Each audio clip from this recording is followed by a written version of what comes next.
আসসালামু আলাইকুম everyone. Mushroom বাড়ি থেকে আপনাদের সবাইকে স্বাগত জানাচ্ছি আরেকটি নতুন ভিডিওতে।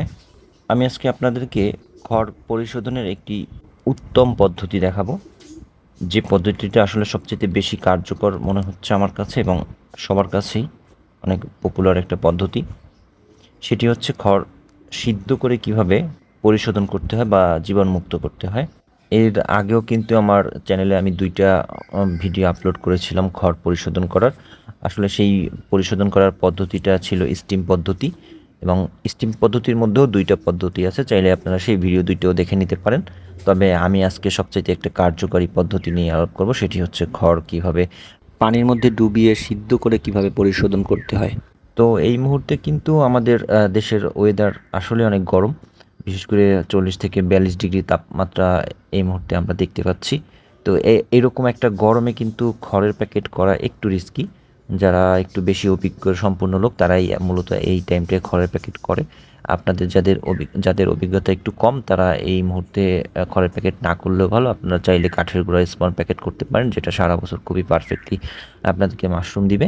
তবে খড়ের প্যাকেটের মাশরুমের পরিমাণটা বা হারভেস্টের পরিমাণটা একটু বেশি হয় বিধায় সারা বছরই অনেকে করে, যদি আপনার চাষঘরটা সেরকম পারফেক্ট একটা ওয়েদার থাকে। এরকম একটি চাষঘর থাকলে কিন্তু আপনারা চাইলে সেখানে খড়ের প্যাকেটেও মাশরুম করতে পারেন।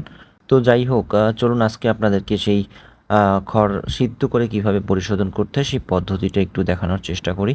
খড়গুলো সিদ্ধ করার আগে খড়গুলোকে এভাবে 1 থেকে 2 ইঞ্চি বা 3 ইঞ্চি পরিমাণ করে টুকরো টুকরো করে কেটে নিতে হবে। তারপরে এমন একটি নেটের বস্তা অথবা প্লাস্টিকের বস্তা, যেটা পেঁয়াজের বস্তা বলা যায়, একটু জালি জালি যে কোনো টাইপের বস্তার মধ্যে খড়গুলোকে এভাবে চেপে চেপে ভরে নিতে হবে। বস্তাগুলো ভরার পরে যে কাজটি করতে হবে, এমন একটি স্টিল ড্রামের মধ্যে পানি ভরতে হবে। পানির পরিমাণটা মোটামুটি ড্রামের 3 ভাগের 2 ভাগ ভরবেন আর 1 ভাগ ফাঁকা রাখবেন, যাতে খড়ের প্যাকেটগুলি যখন এটার মধ্যে ডোবাবেন সিদ্ধ করার জন্য, তখন যেন পানিগুলো উপচে না পড়ে যায়। এরপরে এই ড্রামের পানিগুলোকে কিন্তু গরম করে নিতে হবে। সেটি আপনারা গ্যাসের চুলার সাহায্যে গরম করতে পারেন বা কাঠের লাকড়ির সাহায্যে গরম করতে পারেন। আসলে যার যেভাবে সুবিধা হয় সে সেভাবে পানিগুলোকে গরম করে নেবেন, এবং এই গরমের একটা পরিমাপ আছে, যেটি হচ্ছে 60 ডিগ্রি সেলসিয়াস তাপমাত্রায় গরম রাখতে হবে পানিটাকে। এই 60 ডিগ্রি সেলসিয়াস তাপমাত্রা বোঝার জন্য কিন্তু আপনারা এমন একটা মিটার ব্যবহার করতে পারেন। এই মিটারে আপনারা দেখে নেবেন যে 60 ডিগ্রি সেলসিয়াস যখন তাপমাত্রা হবে তখন আসলে চুলার জাল বন্ধ করে দিবেন। এখানে যে বিষয়টি খেয়াল রাখতে হবে যে 60 ডিগ্রির নিচে যেন তাপমাত্রা কখনো না হয়। এই 60 ডিগ্রি তাপমাত্রা দেওয়া নিয়ে আমার একটা পার্সোনাল মতামত আছে, সেটি হচ্ছে আমার এক্সপিরিয়েন্স বা মতামত যাই বলি। আমরা যখন 60 ডিগ্রি তাপমাত্রায় পানিটাকে গরম করি, তারপর যখন খড়ের বস্তা এটার মধ্যে ডুবিয়ে দিই সিদ্ধ করার জন্য, তখন কিন্তু কিছুটা হলেও এটার টেম্পারেচার একটু কমে, সেটা 2-3 ডিগ্রি হোক 5 ডিগ্রি হোক। সেক্ষেত্রে আমি নিজে যে কাজটি করি, এই 60 ডিগ্রি টেম্পারেচারটা আরও 5 ডিগ্রি বাড়িয়ে দিই। তারপর যখন খড়ের বস্তাটি এখানে দেয়া হয় সিদ্ধ করার জন্য, তো ওই বস্তা দেওয়ার সাথে সাথে যদি টেম্পারেচার আরও 2-4-5 ডিগ্রি কমে গিয়ে কিন্তু সেই 60 ডিগ্রি যেটা আমাদের পরিশোধন করতে লাগে খড়টাকে, সেই 60 ডিগ্রি কিন্তু এটার মধ্যে বিদ্যমান থাকে। তো আপনারা চাইলে এই জিনিসটা ফলো করতে পারেন। এখন আমি আপনাদের যে বিষয়টি ক্লিয়ার করে দিতে চাচ্ছি যে এই খড় পরিশোধন করার জন্য 60 ডিগ্রি সেলসিয়াস তাপমাত্রা কেন দরকার হয়। আসলে খড়ের মধ্যে ক্ষতিকারক কিছু জীবাণু, ভাইরাস বা ব্যাকটেরিয়া থাকে, এগুলোকে ধ্বংস করার জন্য 60 ডিগ্রি সেলসিয়াস তাপমাত্রাই যথেষ্ট। এবং এই খড়ের মধ্যে কিন্তু মাশরুমের জন্য উপকারী কিছু ব্যাকটেরিয়া, ভাইরাসের উপস্থিতি থাকে, যেগুলো খড়গুলোকে 60 অথবা 65 ডিগ্রি তাপমাত্রার উপরে যখন আমরা পরিশোধন করি, তখন কিন্তু খড়ের মধ্যে থাকা সেই উপকারী ব্যাকটেরিয়া, ভাইরাসগুলোও ধ্বংস হয়ে যায়। সেক্ষেত্রে আমরা এই উপকারী ব্যাকটেরিয়া, ভাইরাসগুলোকে বাঁচিয়ে রাখার জন্য কখনোই 60 অথবা 65 ডিগ্রি সেলসিয়াসের তাপমাত্রার উপরে যাব না। এরপরে কিন্তু সেই বস্তাভর্তি খড়গুলোকে ড্রামের গরম পানিতে এভাবে ডুবিয়ে খড়গুলোকে পরিশোধন করতে হবে। এমন একটি ড্রামের মধ্যে কিন্তু এই সাইজের 3 থেকে 4টি বস্তা আপনারা খুব সহজেই চেপে চেপে ধরাতে পারবেন। যেহেতু এগুলো একটু শুকনো খড়ের বস্তা, সেক্ষেত্রে কিন্তু পানির মধ্যে প্রথমত ডুবাতে একটু আপনাকে প্রেশার ক্রিয়েট করতে হবে। সবচাইতে যেটা সহজ হয় যে কয়েকটা বস্তা এভাবে ড্রামের মধ্যে 2 থেকে 3টা বস্তা দেওয়ার পরে আপনারা কিন্তু বস্তাগুলোর উপরে উঠে দাঁড়িয়ে শরীরের সমস্ত ওয়েট দিয়ে যখন প্রেশার দিবেন, খুব সহজেই কিন্তু এটা ড্রামের মধ্যে ডুবে যাবে। এবং সেক্ষেত্রে খেয়াল রাখবেন যে গরম পানি যেন আপনাদের পায়ে না লাগে। সেক্ষেত্রে একটা কাঠ বা ইটের সাপোর্ট নিতে পারেন বস্তার উপর দিয়ে, তারপরে সেগুলোর উপরে দাঁড়াতে পারেন। আসলে কাজটা একটু সাবধানে করবেন যেহেতু এটার মধ্যে গরম পানি আছে। আর একটা বিষয় খেয়াল রাখবেন যে চুলোর উপরে আপনারা ড্রামটা বসিয়েছেন সেই চুলোটা যাতে কোনোভাবেই চুলোর উপর থেকে এরকম প্রেশার ক্রিয়েট করার সময় ড্রামটা পড়ে না যায়। এক কথায় খড়গুলোকে আপনার যখন পানির মধ্যে ডুবাবেন তখন একটু অতিরিক্ত সাবধানতা অবলম্বন করবেন আর এরপর বস্তাগুলোর উপরে এভাবে ভারী কোনো বস্তু দিয়ে বস্তাগুলোকে পানির মধ্যে ডুবিয়ে দিতে হবে সম্পূর্ণরূপে, যাতে বস্তার কোনো অংশ পানির উপরে ভেসে না থাকে সেই জিনিসটা খেয়াল রাখতে হবে। যদি কোনো অংশ পানির উপরে ভেসে থাকে তাহলে কিন্তু ওই অংশটুকু পরিশোধন হবে না বা জীবাণুমুক্ত হবে না। সেক্ষেত্রে এরকম পাথরের টুকরা অথবা ইট সিমেন্ট দিয়ে আপনারা 5 কেজি অথবা 10 কেজি এরকম ওয়েট বানিয়ে নিতে পারেন, যেগুলো সহজেই ড্রামের মুখে বসিয়ে দেওয়া যাবে এবং পর্যাপ্ত পরিমাণে ওয়েটের কারণে কিন্তু এই বস্তাগুলো সম্পূর্ণ ডুবে থাকবে। এই ডুবানো অবস্থায় কিন্তু খড়গুলোকে ড্রামের মধ্যে এভাবে 1.5 ঘন্টা রেখে দিতে হবে। 1.5 ঘন্টা এভাবে ডুবিয়ে রাখলে খড়গুলো জীবাণুমুক্ত হয়ে যাবে।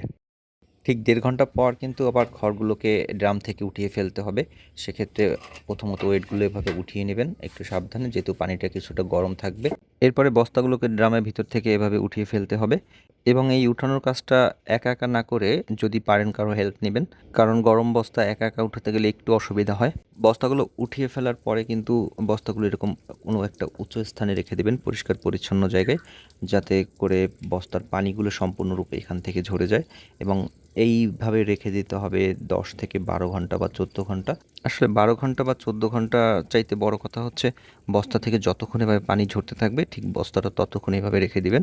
অনেকক্ষণ পর 1 ফোঁটা বা 2 ফোঁটা করে পানি পড়ছে, ঠিক এমন একটা অবস্থায় আসলে খড়গুলোকে রোদে নিয়ে শুকাতে হবে।